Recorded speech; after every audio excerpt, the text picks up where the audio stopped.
সর্ষের তেল দিতে হয়, কাঁচা লঙ্কা কুচিয়ে এখন মেখে রেখে দিলাম।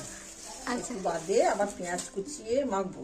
আচ্ছা পেঁয়াজ কুচিয়ে নাম এখন থেকে মাখলে খাবো।